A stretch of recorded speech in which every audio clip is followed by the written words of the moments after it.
Hi, everyone. Welcome back to Souls in Search. Today's message is interesting because it's something that I'm currently going through myself. And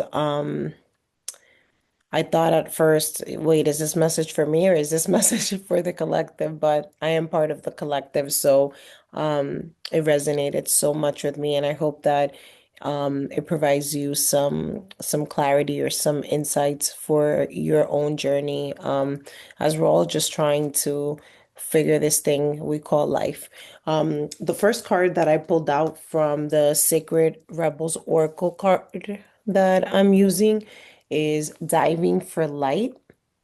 I'm going to read what came out, what I'm going to read what the book says, what the guidebook says, because I think it ties into what the tarot cards that I pulled out, the message that is coming out from the cards.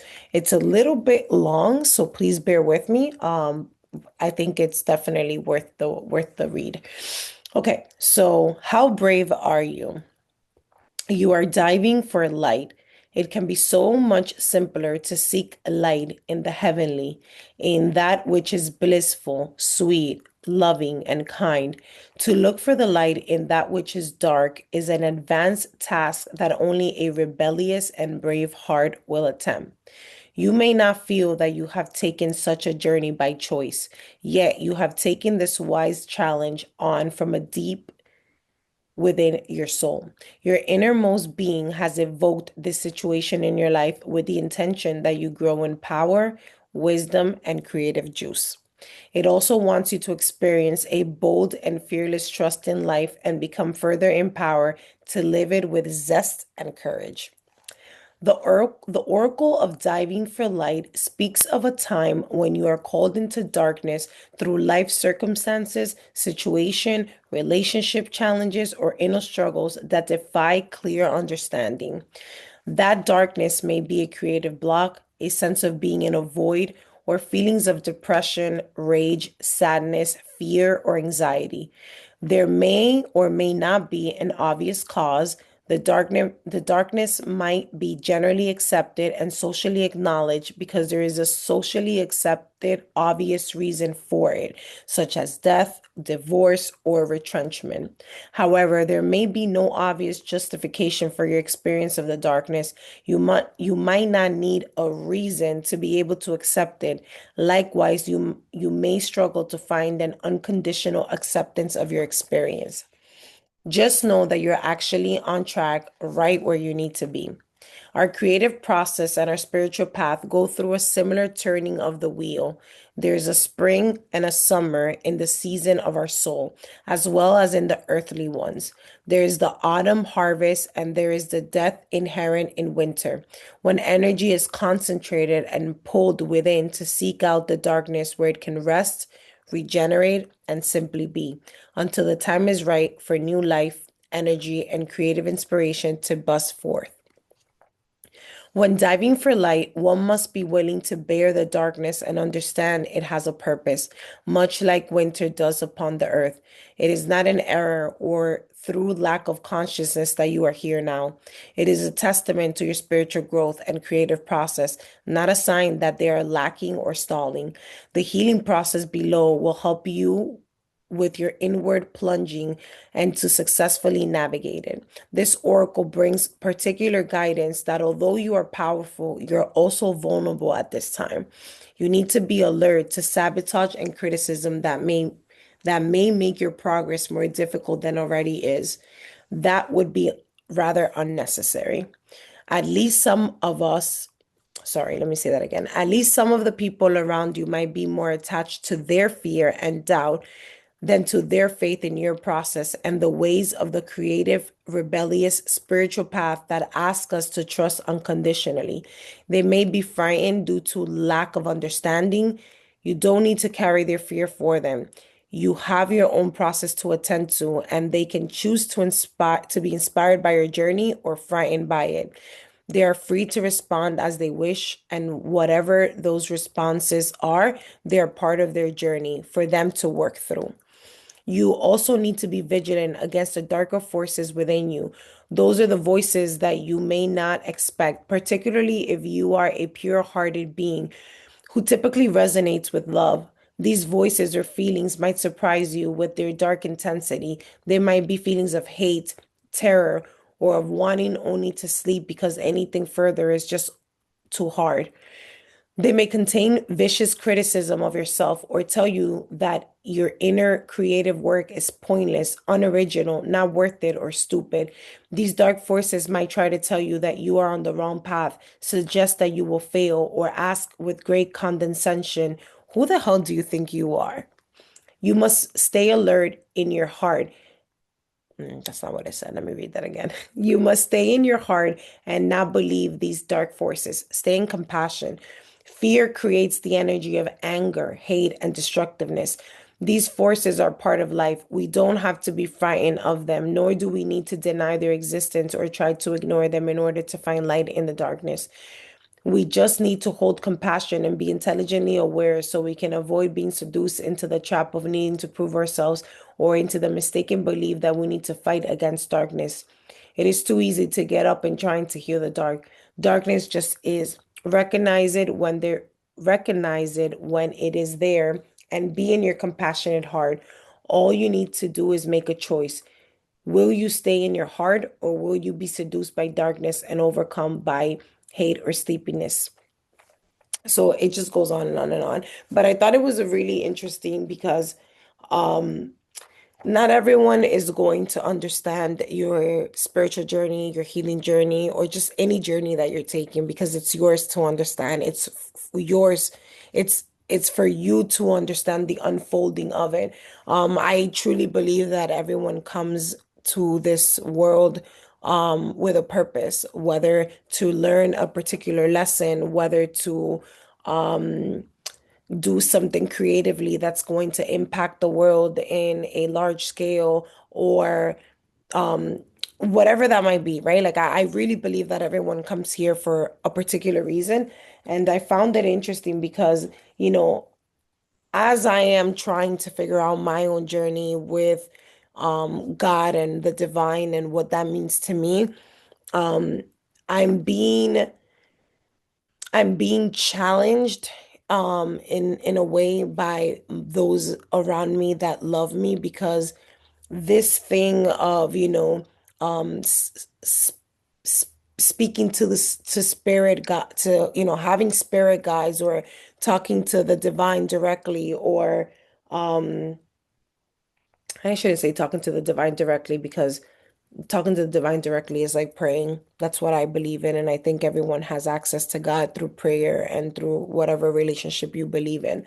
But, you know, this thing of reading tarot or trying to get into like tarot reading and really understanding that I believe I can intuitively understand the message that spirit, God, source is trying to convey and that I'm the vessel for that message is something that I truly believe. And my family particularly doesn't believe in that, right? I was raised Catholic, and for them to understand this journey is very frightening, especially because, you know, I'm Dominican and people in my family have practiced, you know, black magic, brujeria, you know, and it hasn't gone well, right? It's, you know, their life has been in shambles and I truly believe it's because when you're doing things that are not good and not for the higher good of everyone, all of humanity, then yeah, I think karma, I think that energy is gonna come back and bite you in the butt. So I understand that I have to have compassion for those around me that love me and that want the best for me. But I also know that this is a calling that th this is something that is bigger than me. Like I know that I in this moment in my life I'm meant to explore this and where this goes, I don't know. I don't have expectations other than I hope that the right people find this. You know, when I sit here and I try to channel the message that spirit wants me to convey, I always pray to God and say, use me in the best way. Let me speak clearly. Let my words flow. Let the right people hear the message. And again, this is not for everyone, and I understand that. And I think, funny enough, I think that I'm going through this because I've always been afraid of judgment. I've always been someone that um, just because I've had a lot of like low self-esteem and unworthiness, and I've never really felt safe with myself and who I am, that it's like I'm called to do this.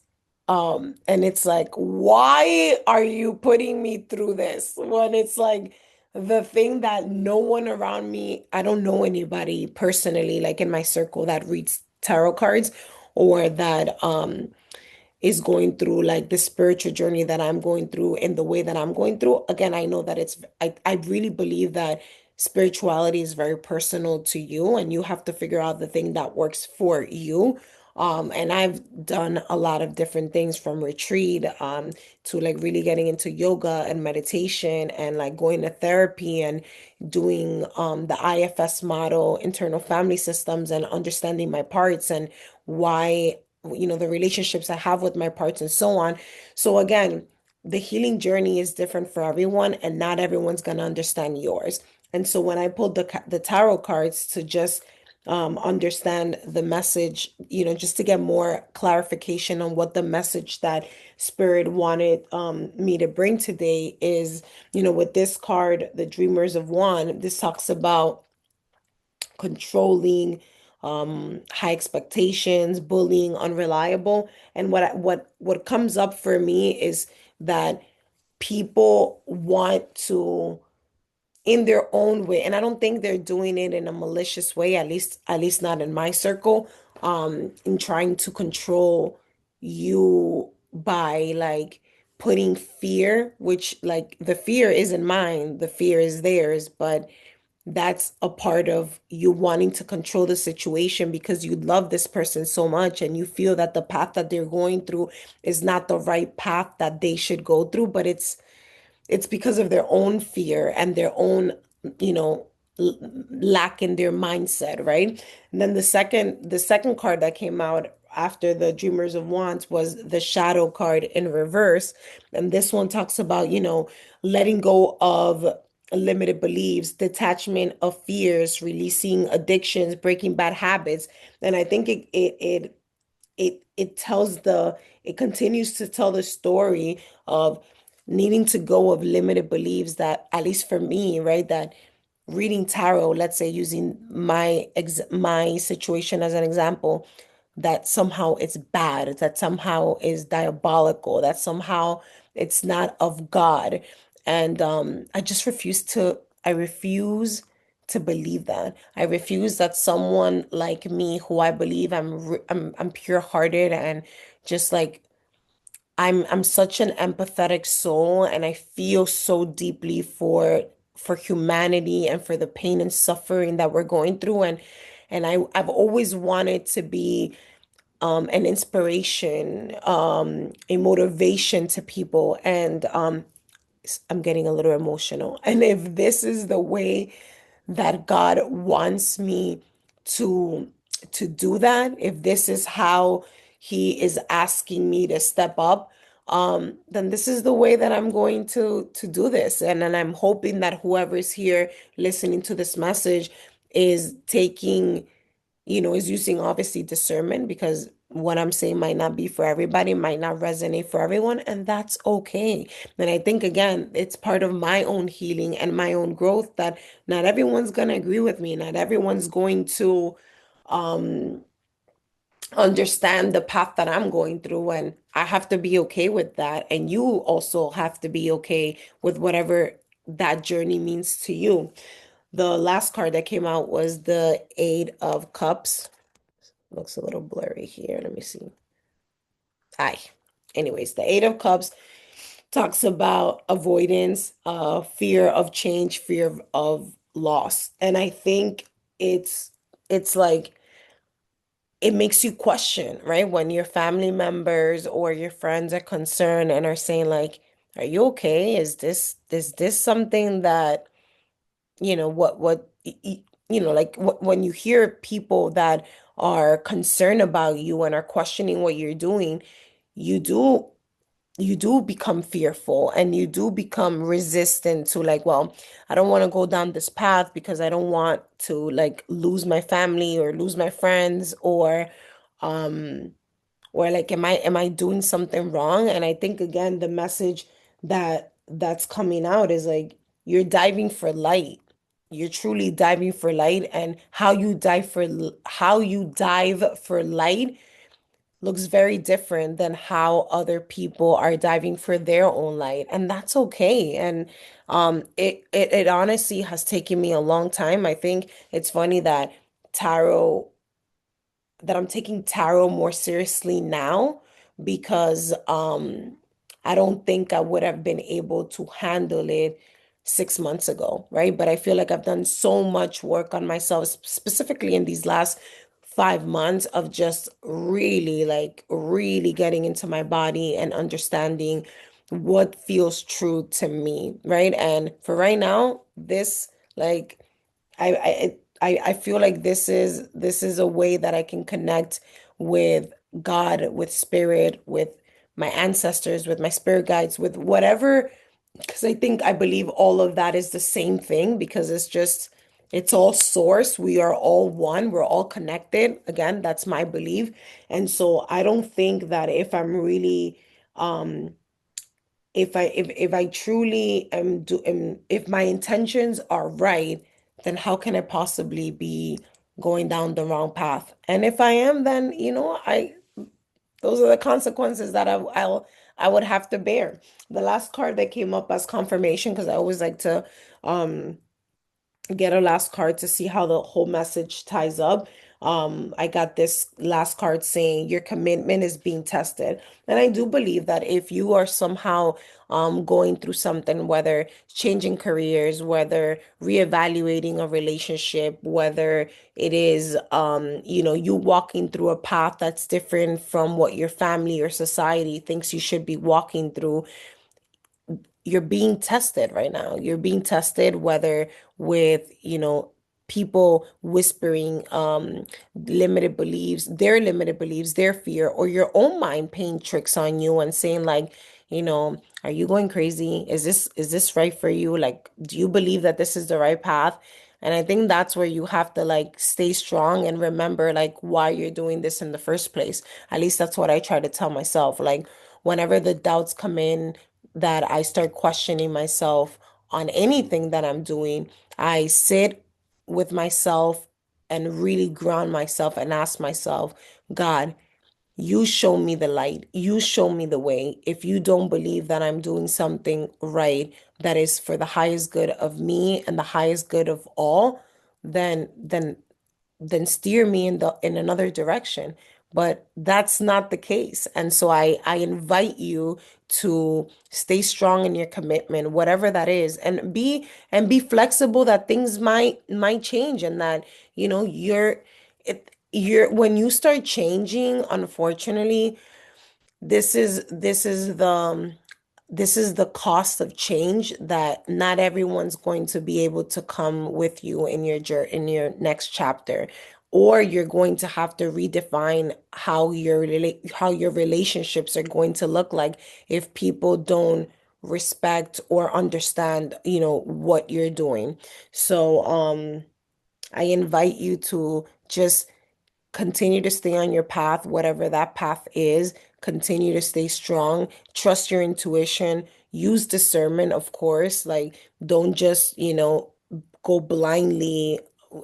Don't just blindly do something just because, right? Obviously, make sure that it feels good to you. And I think your body and your soul will let you know, like your that deeper knowing that we have, will let you know if you're walking the right path or not. I hope this message was clear. I hope this message was helpful to whoever is listening. Thank you again for joining my channel. Thank you again for the support. Make sure you hit a little like and you leave me a little comment. These are things that all YouTubers say, so I'm just saying them because I don't know, I guess that's how you grow a channel. And until next time. Thank you, friends. Bye.